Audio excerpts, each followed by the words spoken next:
Yeah, now joining me now, Friday regular guest, former Queensland Premier Campbell Newman. Campbell joins us now. Campbell, that's horrible to hear, isn't it? 2025 in Australia, and I'm sure it'll be the same in Brisbane. I know I've seen it in Sydney. Australians who haven't got a roof over their head and their kids are not eating properly. Oh, it's absolutely shocking, Steve. And I guess you're probably going to ask me about the events. But, you know, that's what our politicians need to be focused on. There is a massive housing crisis alongside the huge increases in the cost of living. And we need our politicians and bureaucrats to focus on it in a relentless way as never before. And sadly, I don't see it. Said, I mean, the Salvo's got places right around the country where people gather who are in this very problem, and yet we don't see politicians even visiting there. I mean, you think you could at least do a listening tour around the country if you were leading the nation to find out how bad it is. Well, look, Steve, I think that's a fair point, but I'd make the overall point that this housing crisis has been caused by government. And I really mean that. And anybody I talk to, and as you know, I'm involved in the property sector, anybody I talk to will rattle off a whole range of things that government need to deal with right now, from the building codes through to the whole ESG sort of overlay, through to the planning regulations, to the way that buildings are certified, through the infrastructure charges that government levy on projects. The bureaucratic wait times to get projects through. It is a supply issue in the main. Yes, we can talk about immigration, but that is the big thing. And needlessly, we have constrained supply and driven up prices, and it comes down to government. What do you make of the debacle this week with the coalition splitting and then getting back together again 3 days later? I mean, it's been a bit of a joke to watch it, hasn't it? It's been appalling, Steve, and I heard a word this afternoon that I haven't heard for quite a few years.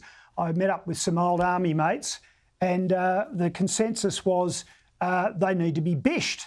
And for the non-army people, what does bish mean? It means throwing buckets of cold water, sometimes with other sort of unsavoury additives, over the victim.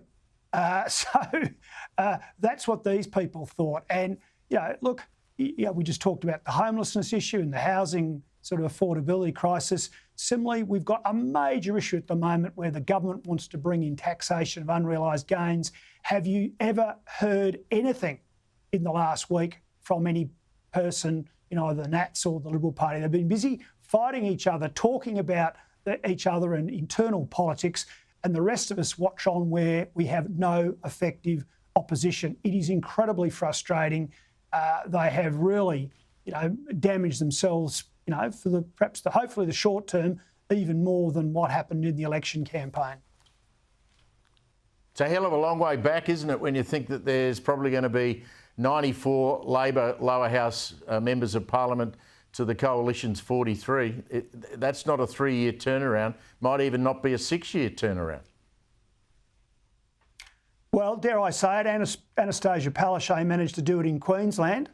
So it just shows you what an effective opposition can do with minimal resources, and she had far less than the Coalition have. But I'll tell you the secret of her success. She got organised. They worked as a team. They fought hard. They were relentless, and they had the unions helping them, and attacking my government. And that is what we need to see from the Coalition. We need this patched up as soon as possible. And really, Steve, we don't know all the ins and outs. We don't know what happened. I mean, I think the 4 things that Little Proud put on the table seemed eminently reasonable. I don't know why Susan Lee saw the need to say that, all bets are off. I mean, why be against, say, nuclear power? Why be against, decent mobile services in the bush? I could go on.